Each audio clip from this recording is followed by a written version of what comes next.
We remain steadfast in our commitment in delivering local news that matters. Stories that inspire. Enriching the lives of Filipinos in the Philippines and across the globe. This is your GMA Regional TV. Buong puso para sa Pilipino. Ito ang inyong Regional TV News. Magandang araw, ito ang inyong Regional TV News. Hatid namin ang mga pinakamalaki at pinakahuling balita. Mula sa Visayas, ako po si Cecil Kibod Castro. Mula rito sa Mindanao, ako po si Sara Hilomen Velasco. At mula naman dito sa Luzon, ako po si Chris Zuniga.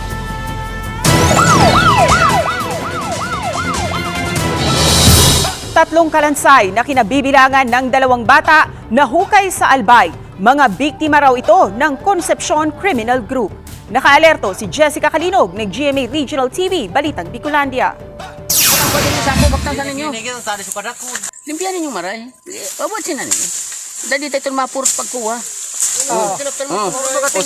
Nito lamang araw ng Lunes, Pebrero 5, isinagawa ng National Bureau of Investigation o NBI Bicol ang pag-recover sa 3 kalansay sa isang bangin sa sitio Tagbak, Barangay Macabugos, Libon, Albay. Til. Kutanay ka.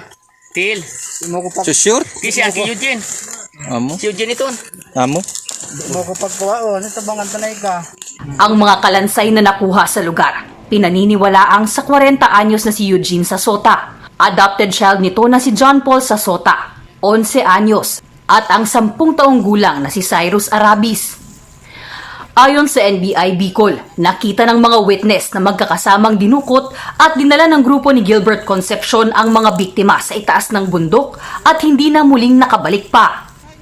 Ayon pa sa informant, nakita raw ni Concepcion na kausap ng mga otoridad ang mga biktima noong panahon na mahuhuli na sana ito. December 27, 2023, nang mai-report na nawawala ang mga naturang individual. Separated po yung mga bungo nila at may mga butas po. 2 sa pamilya ng mga biktima ang nakuhanan na ng DNA sample para makumpirma ang pagkakakilanlan ng mga nasabing kalansay. Habang hinihintay na lamang ang DNA sample mula sa pamilya ng isa pang menor de edad na nasa Metro Manila para sabay-sabay na itong may proseso at makuha ang resulta sa lalong madaling panahon. Halos gabi-gabi nagdarasal talaga ako simula nang mangyari yun. Sabi ko, Diyos ko, sana kung nasaan man yung anak ko, sana maisip nila yung ginawa nila sa anak ko. Ayon sa NBI Bicol, iba ang sospek sa kaso na ito at walang koneksyon ang taong una nang nahuli ng NBI sa Laguna noong Enero 29. Una na rin kinumpirma ng NBI na halos nasa 20 katawan ang kanilang kailangang hanapin na mga biktima ng naturang grupo. Samantala, sa report ng PNP Regional Office 5, maliban sa mga naaresto at namatay sa mga operasyon, nasa 27 miyembro at taga-suporta ng Concepcion Criminal Group ang sumuko na sa kapulisan. Ang Concepcion Criminal Gang ay ang notorious na grupo na binuo ni Gilbert Concepcion matapos itong mag-awol sa Philippine Army. Ito rin ang itinuturong nasa likod ng serye ng pamamaslang at iba't ibang krimen sa Bicol Region. Napatay si Concepcion sa isinagawang operasyon ng mga otoridad sa Parañaque City noong January 24. Mula sa GMA Regional TV, Balitang Bicolandia, Jessica Kalinog, nagbabalita para sa GMA Integrated News. 11 ang sugatan matapos matabunan ang 2 bus sa landslide sa Maco, Davao de Oro. Ang detalye sa report ni John D. Esteban ng GMA Regional TV 1 Mindanao.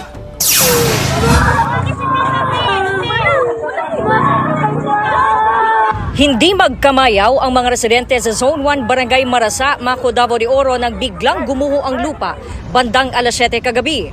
Ayon kay MDRRMO Incident Management Team Information Officer Giselle Maytang sa interview ng GMA Regional TV 1 Mindanao, 3 bus na sakay ang mga tauhan ng isang mining company ang dumaan sa lugar at pauwi na sana nang biglang gumuho ang lupa. 2 bus ang naabutan ng pagguho ng lupa ayon sa Incident Management Team ng MDRRMO Maco. Ang lalaking ito ay nakaiwas sa landslide pero sugatan siya matapos tamaan ng bato sa ulo. Maswerte ring nakaligtas ang mga lalaking ito na puno ng putik ang katawan. Abi na magkuha, nag-give part sa sulod sa basbas. Agad na nagtulungan ang mga residente at responders sa pag-rescue sa mga biktima gamit ang pala. Ang ibang biktima naman ay maswerteng paalang ang natabunan. Thank you, Lord. Si boss, ano pagduga, boss? Thank you, Lord. Sige. Rumesponde ang mga sundalo at MDRRMO Mako sa lugar. Ang mga biktima ay agad na dinala sa ospital. Sa ngayon, nasa 11 ang sugatan, habang isa naman ang critically injured ayon sa MDRRMO Mako. Sa pilitan ding pinalikas ang mga residente sa naturang barangay malapit sa pinangyarihan ng pagguho at maging sa mga barangay ng Mainit, Tagbaros, Elizalde at Panibasan. Personal silang binisita at kinumusta ni Governor Dorothy Gonzaga. Patuloy pang hinahanap ang ibang natabunan at hindi pa tiyak sa ngayon kung ilan lahat ang sakay ng dalawang bus. Mula sa GMA Regional TV 1 Mindanao, John D. Esteban, nagbabalita para sa GMA Integrated News.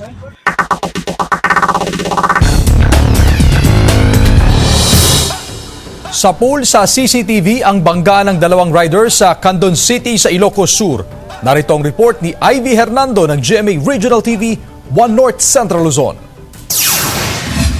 Sa CCTV footage, galing sa bypass road ang isang rider at papasok ng National Highway nang makabanggaan ng isang rider sa bahagi ng Barangay Ayudante, Candon City, Ilocos Sur. Sugatan ng dalawang rider na dinala sa pagamutan. Ayon sa PNP, parehong nasa impluwensya ng alak ang dalawang rider nang mangyari ang insidente.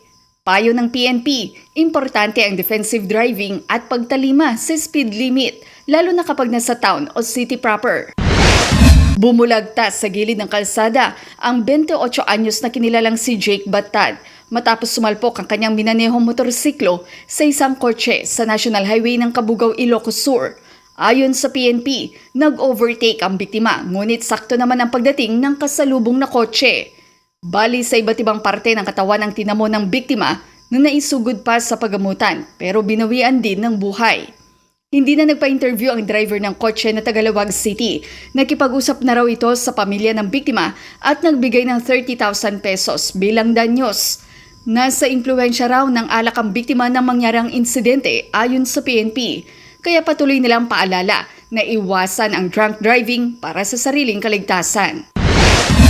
Sa Santa Catalina, bali ang kamay ng driver ng garong matapos masagi ng motorsiklo sa provincial road ng Barangay Kabaruan. Ayon sa pulis, agad dinala sa ospital ang dalawa na parehong walang driver's license. Nasa impluwensya ng alak ang driver ng garong habang posibleng nasilaw ang rider sa ilaw ng kasalubong. Ligtas na silang pareho at nagkasundong aregluhin na lang ang aksidente. Mula sa GMA Regional TV 1 North Central Luzon, Ivy Hernando, nagbabalita para sa GMA Integrated News. Nauwi sa barilan ang isinagawang bypass operation sa isang drug suspect sa General Santos City. Patay ang suspect matapos umanong manlaban sa otoridad at barilin ang isang PDEA agent na namatay din. Narito ang report ni Abby Caballero ng GMA Regional TV 1 Mindanao. Pasado 1:00 Sabado ng madaling araw dito sa Barangay Labangal, General Santos City, isinagawa ang buy-bust operation sa 39 anyos na si Pablito Polancos, nakabilang sa watchlist ng PDEA at General Santos City Police Office. Pero nanlaban umano ang sospek at binaril daw nito ang operatiba hanggang sa nagkapalitan na ng putok ng baril. Patay ang sospek at maging ang isang PDEA agent na hindi na pinangalanan. Nanglaban at natama ng ating operative o agent ng ating Philippine Drug Enforcement Agency. Of course, nung retaliation, napatay din natin yung sospek. Ayon sa ina ng sospek, nakita ng kanyang manugang ang insidente. Hitabo naman yun nga na nakasuko lang akong anak, yung bala, gamay raman. Pero nagkuha na yun sila, kanang nagbalos-balos na yun sila. Anya, masakit para sa kanya ang sinapit ng kanyang anak. Ngunit ilang beses na raw niyang pinagsabihan ang kanyang anak na itigil na ang naturang gawain. Para sa ako, ma'am, nga naingon anak yun akong anak. Pero wala naman ko'y mahimo. Gabaligya siya, ma'am. Gitambagan, wala ko'y pagkulang sa akong anak. Samantala, nakatakda namang maglabas ng official statement ang PDEA kaugnay sa naturang operasyon. Mula sa GMA Regional TV 1 Mindanao, Abby Caballero, nagbabalita para sa GMA Integrated News. Natroma at halos hindi makausap ang 31 anyos na babae na si Alias Dayan nang dumulog sa Oton Municipal Police Station sa Iloilo. Ayon dito, hinold up siya ng dalawang lalaki sa barangay Trapiche sa naturang bayan bandang alas 6 ng gabi noong Lunes. Sakay ng kanyang motorsiklo, pauwi na raw sana ang biktima sa bayan ng Tigbawan galing sa Iloilo City kung saan nag-withdraw ito sa isang ATM. Ayon sa salaysay ng biktima sa PNP, bigla raw nag-overtake ang mga sospek na sakay din ng motorsiklo at hinarang siya. Ipinakita pa ng biktima ang mga gasgas sa kanyang mga braso matapos daw siyang makipag-agawan sa isa sa mga hold-upper. Agad namang tumakas sa mga sospek, tangay ang kanyang bag. Natangay sa biktima ang perang nagkakahalaga ng mahigit sa 20,000 pesos. Ayon sa PNP, posibleng sinundan ng mga sospek ang biktima. Kaya babala sa publiko mag-ingat sa pag-withdraw ng pera lalo na sa gabi. Nagpanaog ni ang duwa ka suspect naglapit sa victim, gambal niya, ma'am, kwarta lang amon, hindi na magbato. So gikaptan sang suspect ang victim, ang isa ka suspect gingrab ang bag niya. See to it niya kung mag-withdraw, dapat daytime, hindi ang nighttime. Kung nighttime, see to it dapat niya secured man ang self mo during travel.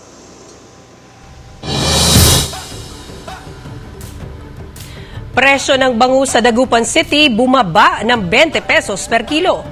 Makibalita tayo kay Claire Lacanilaw ng GMA Regional TV 1 North Central, Luzon. Bumaba ngayon ang presyo ng kada kilo ng bangus sa Magsaysay Fish Market sa Dagupan City na tinaguri ang bangus capital of the world. Ayon sa ilang negosyante, bunsod ito ng maraming supply ng bangus. Ang dating 180 pesos na kada kilo ng bangus, mabibili na ngayon sa 160 pesos per kilo. Ayon sa ilang consignation operator at bangus grower, hindi kakayanin kung gagawin pang 70 pesos ang per kilo ng bangus dahil sa mahal na agricultural farm inputs. Yung mga nag-harvest, halos wala silang kinikita. Minsan, most of the time, lugi pa sila. Because yung feeds po ay hindi po bumababa, patas ang pataas. Malaking tipid sa budget. Ayon sa Pangasinan Provincial Agriculture Office, marami ang dahilan sa paggalaw ng presyo ng isda sa merkado. Bukod sa pagdami ng supply ng isda, nakakaapekto rin ang panahon sa produksyon nito. Inaasahan din ang pagtaas sa presyo ng isda sa pagsisimula ng Kwaresma. Mula sa GMA Regional TV 1 North Central Luzon, Claire Lacanilaw, nagbabalita para sa GMA Integrated News. Kasabay ng nalalapit na araw ng mga puso, bukas naman ang lokal na pamahalaan ng Basud, Camarines Norte na magbigay ng leave of absence sa mga single na empleyado nito sa February 14. Layunin ng naturang programa na mabigyan ng oras ang mga single na maging masaya at mahanap ang kanilang forever. Maliban dito, nais din ng LGU na mabalanse ng mga empleyado ang kanilang trabaho at personal na buhay. At dahil isa itong office order, ang mga single na empleyado na ayaw i-avail ang ibibigay na leave at mas pipiliing pumasok sa trabaho sa Valentine's Day, i-convert na lamang daw ito ng LGU sa isang araw na sahod. Kasalukuyan pa ang inaalam ng alkalde kung ilan ang mga single na empleyado sa munisipyo nito para matiyak na hindi maaapektuhan ang transaksyon ng LGU sa naturang araw. Kidding aside, di ba? Kung gusto rin nila na i-monetize yung mga leave nila, it's up to them kung how they deal with their leave. Para nang sa ganun, masuportahan natin yung pamilya at syempre yung tao din, yung mental health po ng ating mga empleyado. Narescue ng Talisay City DRRMO sa Negros Occidental ang dalawang juvenile Visayan leopard cats o maral sa isang sugarcane plantation na sakop ng barangay Matabang, Talisay City, Negros Occidental. Sa report ng Talisay City RRMO, mismong ang mga trabahador sa taniman ng tubo ang nag-report sa otoridad matapos makita ang dalawang Visayan leopard cats na endemic o matatagpuan lamang sa mga isla ng Negros, Cebu at Panay. Kasalukuyang nasa pangangalaga ng Talisay City DRRMO ang mga narescue na mga hayop at tiniyak muna ang kanilang kalusugan. bago i-turn over sa Wildlife Conservation Area sa Bacolod City. Mahigpit naman pinaaalahanan ng Talisay City LGU ang publiko na iwasan ang panghuhuli o pagpatay sa anumang uri ng wild animal upang hindi masampahan ng kaso sa paglabag sa Republic Act 9147 o Wildlife Resources Conservation and Protection Act. Ito ang inyong Regional TV News.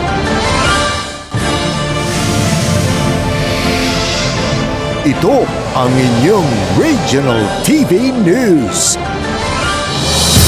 Solar-powered irrigation system project na sanay sagot sa kakulangan sa patubig sa irigasyon sa ilang palayan sa Oton, Iloilo, isang taon nang hindi napakikinabangan matapos masira. NIA Region 6 nagpahayag na nasira ito dahil hindi nagagamit noong sapat pa ang supply ng patubig sa mga taniman. Si John Sala ng GMA Regional TV 1 Western Visayas nakatutok live mula sa Oton, Iloilo. John?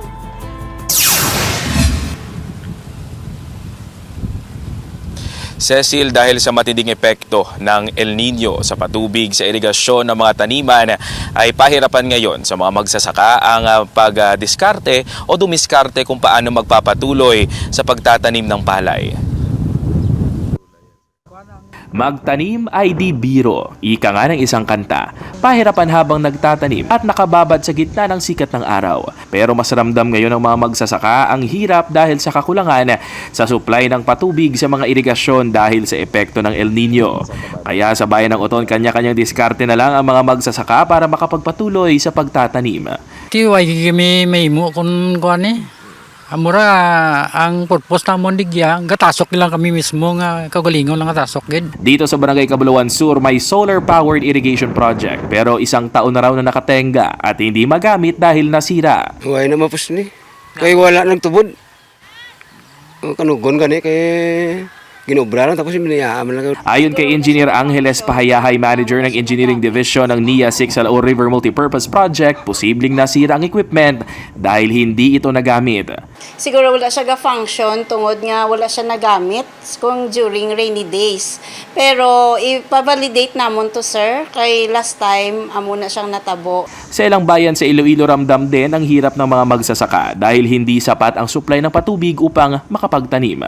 Kaya ang ilan sa kanila ipinagpaliban na lang munang pagtatanim habang wala pang sapat na supply ng patubig sa kanilang mga sakahan. Kanugon, nakagasto mo kung mapabinturar ka. Ngayon, paborang ka tsimpo, okay lang. Pero patuloy pa din silang umaasa na makikinabang sa solar-powered irrigation system na nakatakdang ibigay ng gobyerno.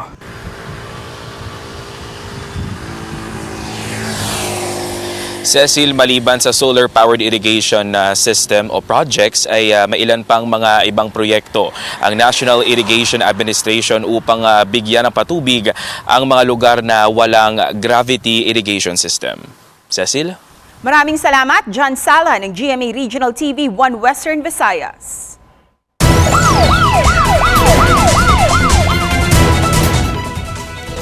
Natagpo ang patay at may mga saksak sa iba't ibang bahagi ng katawan ang 19 anyos na lalaki sa Batangas City.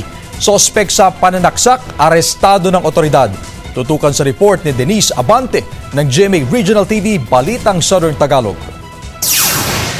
Sa kuha ng CCTV camera na ito gabi noong linggo, makikita ang isang lalaking mabilis na tumatakbo papasok sa isang eskinita sa Sitio 4, Barangay Balagtas, Batangas City. Maya-maya pa sumunod ang lalaking nakajacket ng itim at ilan pang kalalakihan. Matapos ang ilang minuto, isa-isa nang nagsilabasan sa eskinita ang mga kalalakihan pero hindi nakasama ang naunang lalaki. Pasado alas 7 ng umaga noong Lunes, natagpo ang wala ng buhay ang 19 anyos na lalaki sa isang bakanteng lote. Siya ang lalaking nakuhanan ng CCTV na mabilis ang takbo. May mga saksak ito sa iba't ibang bahagi ng katawan. Ang lalaking nakajacket naman na nakita sa CCTV camera ang suspect umano sa pananaksak. Sa investigasyon ng pulisya, posibleng alitan ng biktima at ng suspect sa terminal ng tricycle sa lugar ang naging ugat ng pananaksak. Bago raw ang krimen, naunang nag-report sa barangay ang kapatid ng suspect na sinaktan umano ng biktima. Nahuli ng pulisya ang suspect sa isinagawang follow-up operation at mahaharap sa kasong homicide.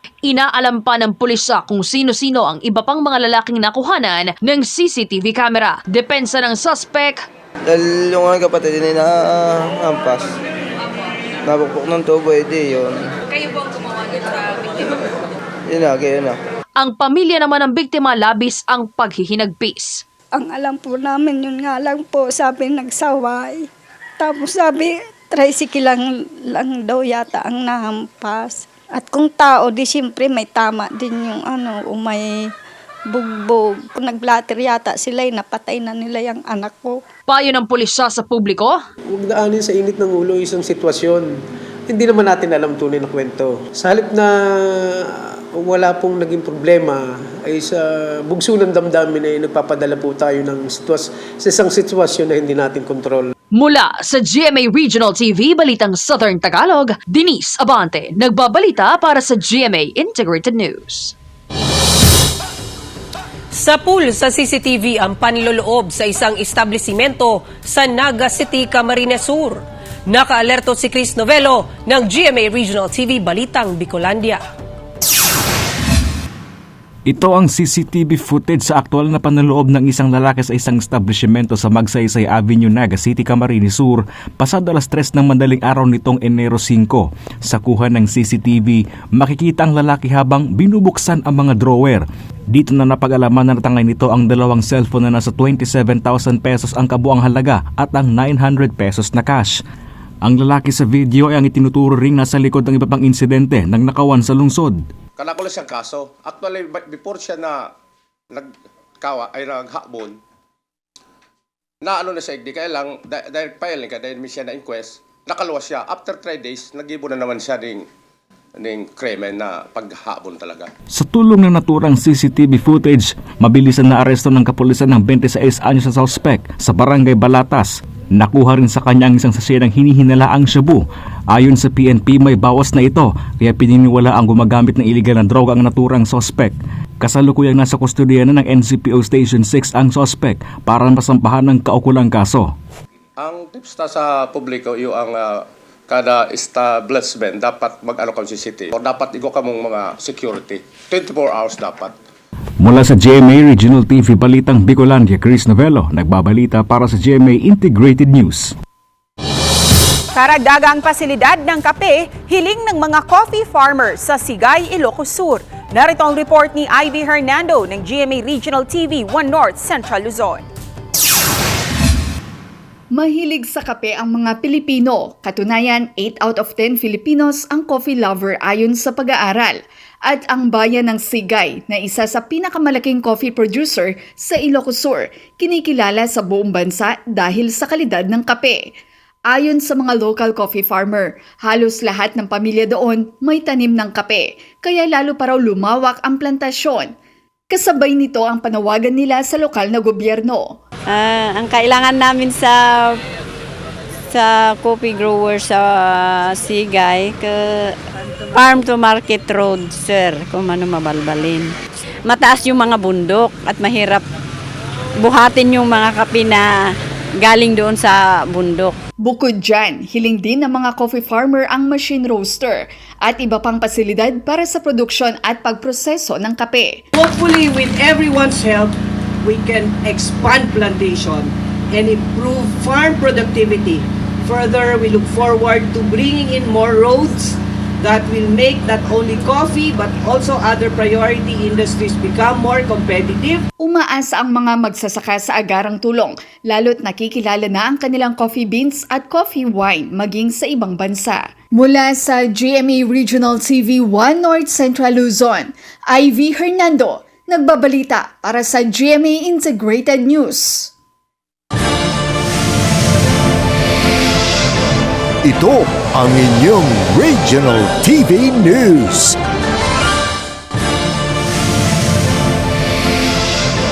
Ito ang inyong Regional TV News.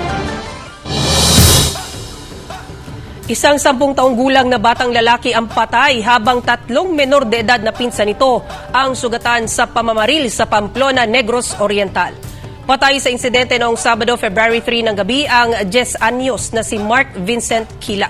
Sugatan ang tatlo niyang pinsan, edad 4, 10 at 11 dahil minor injuries ang natamo ng tatlong mga bata. Nakalabas na sila sa ospital ayon sa pulisya. Ayon sa Information Officer ng Negros Police Provincial Office na si Police Lieutenant Stephen Polinar, galing umano ang magulang ng mga bata sa pamumutol ng tubo ng araw na yun. Nagpunta sila sa bahay ng kanilang lola para kunin ang sweldo. Naglalaro lang ang 4 na mga bata sa kusina nang biglang umalingaw-ngaw ang malakas na putok ng baril.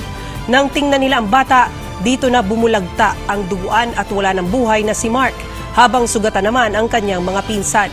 Na-recover ang shotgun pellets, na-recover ng pulisya ang shotgun pellets sa lugar na pinangyarihan, kaya malaki ang posibilidad na ito ang armas na ginamit ng salarin. Isa sa tinitingnang motibo sa krimen ay personal grudge dahil umano sa alitan sa ilan nilang mga kapitbahay.